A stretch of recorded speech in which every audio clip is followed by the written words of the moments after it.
Polish MEP Radosław Sikorski is Poland's former Foreign Affairs and Defence Minister and joins us now. Mr Sikorski, thank you very much for joining us. What do you believe the implications are of this bombing that happened today so close to the Polish border with Ukraine?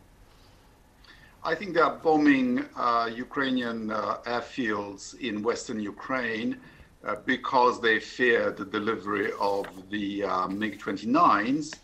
And they are bombing exercise grounds of the Ukrainian army because they think that foreign volunteers may be gathering there and that they may be transshipment points for Western military assistance to Ukraine. What's your assessment of where this conflict has reached? As we've reported many times, this is about information and seizing the narrative. There are statistics and casualty figures that are released by both sides that are very difficult to verify. Where do you think we're at? I think Ukraine has already won the information war because, as reflected in the vote at the UN, the world is in no doubt about who is the aggressor and who is the victim. And that's a very precious thing for Ukraine. They are also very skilled in outing Russian lies and Russian provocations. But of course, the trouble is that the truth about this war is not getting through to the people of Russia. And that is a strategic center of gravity, one of them in this war. There are, of course, anti-war demonstrations taking place in Russia, and people have been arrested as a consequence of it. What do you believe the deterrence value has been so far of sanctions against Russia? I mean, if they're starting to bite and people in the country may become aware of them, that might change the narrative again. I think the most useful piece of the sanctions is the freezing of Russia's central bank reserves. That means that Putin's war chest is not $720 billion as he thought, but possibly as little as 120, maybe 200. He has his physical gold and whatever he kept in yuan. And it also means that there will be $300 to $400 billion that Ukraine can claim as reparations and as funds for its rebuilding if the war comes to an end. Poland's president has expressed real concern about the use of chemical weapons, something that the United States have warned President Putin against. How real is that threat? Well, chemical weapons are not a true weapon of mass destruction. I don't want to sound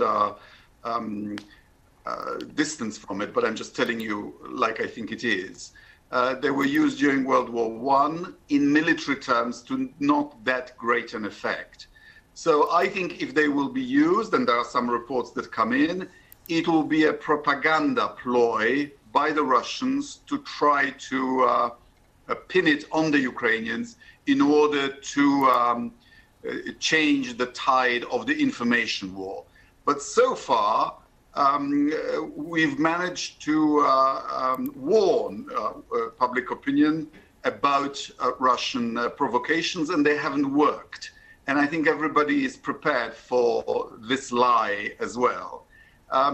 Because Russian officials lie so blatantly, my old colleague Sergei Lavrov saying, for example, that Russia hasn't invaded, the lies are less effective. How then, in the light of those lies, and in light of there being perhaps too much trust at times in what President Putin had been saying for months and doing for years around Ukraine, how well has President Zelensky handled this conflict? I was surprised that he didn't take action when the Americans were telling him that the invasion is coming back in October and November. But a great many Ukrainians didn't believe the warnings, and he was one of them. And then I think he announced national mobilization, or only when the war actually started. He should have done it 48 hours earlier. But since then, he is a transformational figure. He is a great leader in wartime, not just for the Ukrainians. He is now a conscience of the free world. You mentioned before that not wishing to dismiss chemical weapons, but they're not really a weapon of mass destruction. Unlike nuclear power, nuclear weapons, as a former defence minister, what's your view of how President Putin will approach the use of his nuclear arsenal? Well, this is one of the things that we in Central Europe have been warning you in Western Europe about for years. And of course, there was disbelief and some patronization as well.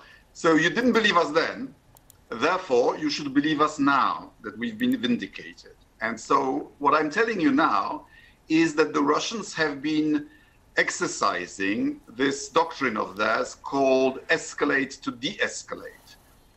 They have a triannual exercise called Zapad, West, and it ends with the launch of a tactical nuclear warhead to be exploded over enemy territory, not necessarily to kill anybody, just to explode it in the atmosphere in order to stun the adversary and the world.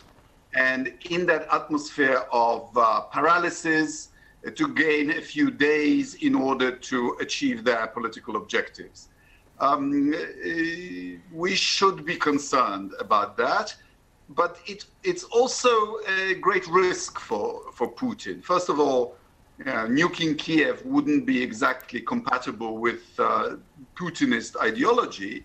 But secondly, if he gives such an order and it requires a chain of command, that's the moment when his generals might decide that he's gone too far and get rid of him. One final question about the humanitarian side of this invasion.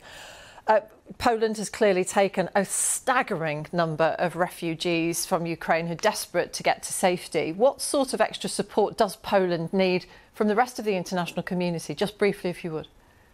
Oh, yeah, 1.2 million. In this house that you're seeing behind me, I have 7 Ukrainians, 2 more are coming tomorrow.